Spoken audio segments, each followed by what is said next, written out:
Depuis la révolution industrielle, notre civilisation ne s'est, contrairement à ce que l'on croit, jamais si bien portée. La pauvreté diminue, la faim dans le monde diminue, l'espérance de vie s'allonge et la démocratie se répand sur le globe. Notre société est de plus en plus prospère. Mais, selon certains, cette route de la prospérité serait sur le point de se transformer en route de la misère. C'est ce que pensent les autoproclamés collapsologues, partisans de la célèbre théorie de l'effondrement. Ceux-ci affirment, avec plus ou moins de vigueur, que la civilisation contemporaine serait sur le point de s'effondrer. Impact du réchauffement climatique, rupture énergétique, manque de ressources, croissance démographique exponentielle, les arguments sont nombreux. Selon un sondage publié le 2 décembre 2019, 58% des Français redouteraient un effondrement de notre civilisation qui pourrait arriver. Comme l'affirme l'ancien ministre de l'écologie d'Europe Écologie Les Verts, Yves Cochet, entre 2020 et 2040. Plus récemment, certains ont vu dans la récente pandémie du coronavirus la preuve de l'imminence de cet effondrement. Joseph Tenter définit dans son ouvrage « L'effondrement des sociétés complexes » l'effondrement comme la simplification rapide d'une société. Yves Cochet, toujours, livre une citation plus précise encore. Selon lui, l'effondrement serait un processus à l'issue duquel les besoins de base, eau, alimentation, logement, habillement, énergie, mobilité, sécurité, ne sont plus fournis à une majorité de la population par des services encadrés par la loi. Mais qu'en est-il réellement ? Le sujet est clivant, complexe, anxiogène. Mais nous souhaiterions ici livrer une réelle antithèse aux arguments les plus régulièrement avancés par les collapsologues. Le tout sur des bases factuelles et scientifiques. Ainsi, livrerons-nous à travers cette série de vidéos intitulée « Contre-collapsologie » des contre-arguments à la théorie de l'effondrement pour, si ce n'est l'invalider, car tel n'est pas notre objectif et nul ne sait de quoi sera fait l'avenir. A minima, lourdement la nuancer.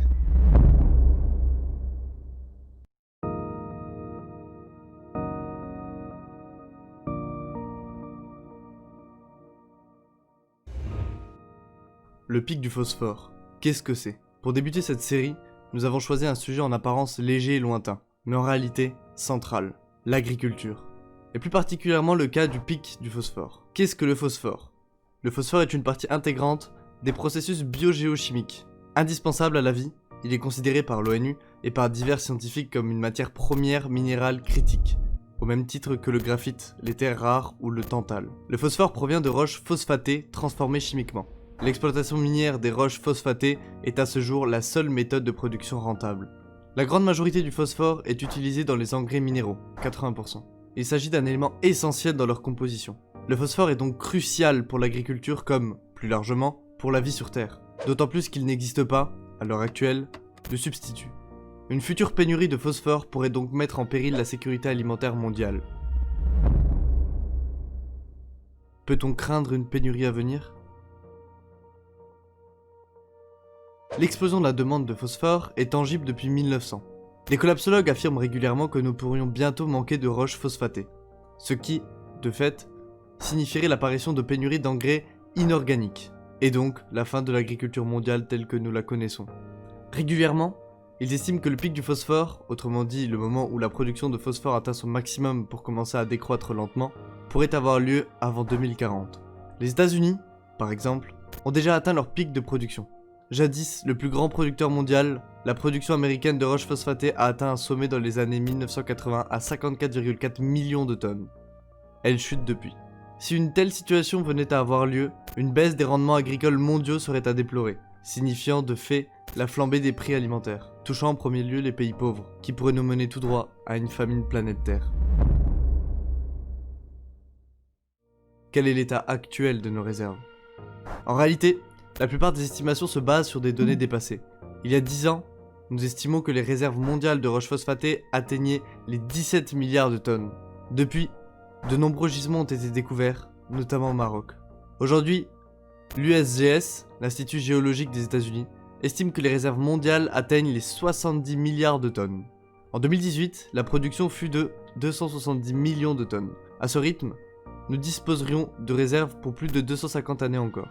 Dans son étude, l'USGS déclare « There are no imminent shortage of phosphate rock », soit « il n'y a pas de pénurie imminente de roches phosphatées ».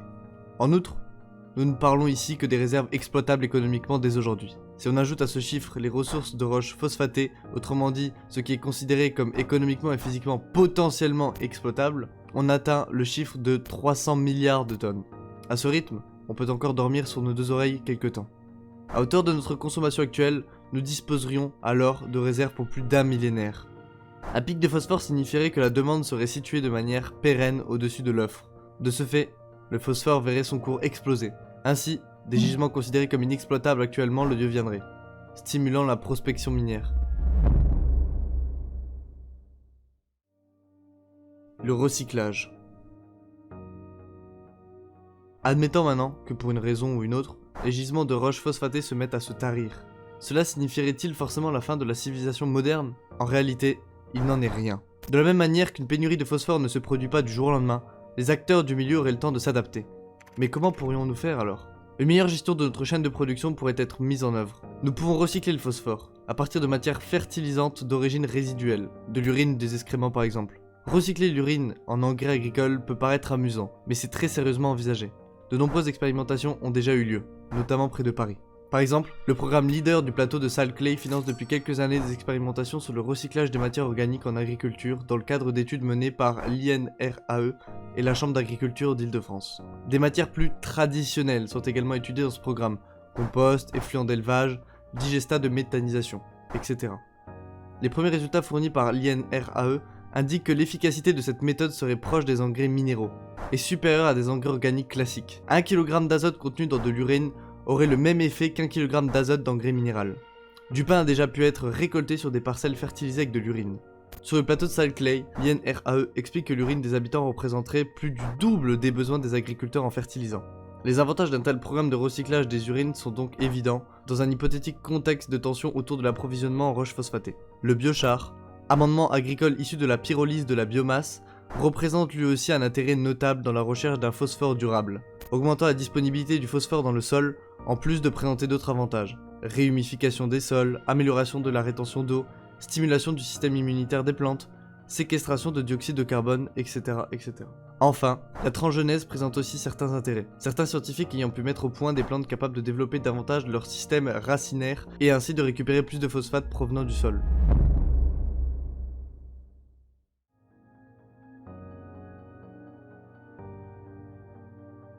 Ainsi pourrions-nous dire que les craintes de certains collapsologues ou partisans de la théorie de l'effondrement sur le sujet se doivent d'être nuancées. Nous n'avons pas connaissance d'éléments qui laisseraient présager qu'une pénurie de phosphore serait imminente. Nos ressources demeurent colossales, et les plus grands organismes scientifiques sur le sujet estiment qu'une pénurie n'est pas imminente. En outre, nous disposons de nombreuses possibilités de recycler le phosphore, dans le cadre d'une gestion plus durable de ce dernier. L'utilisation des urines humaines notamment. Cependant, d'autres menaces pourraient encore peser sur l'agriculture mondiale, comme l'aridification des sols ou encore la raréfaction du pétrole. Nous ne manquerons pas d'aborder ces sujets dans de futures vidéos. Si vous souhaitez débattre du sujet, ou si vous avez des questions, n'hésitez pas à publier un commentaire. Nous répondrons à chacun d'entre vous.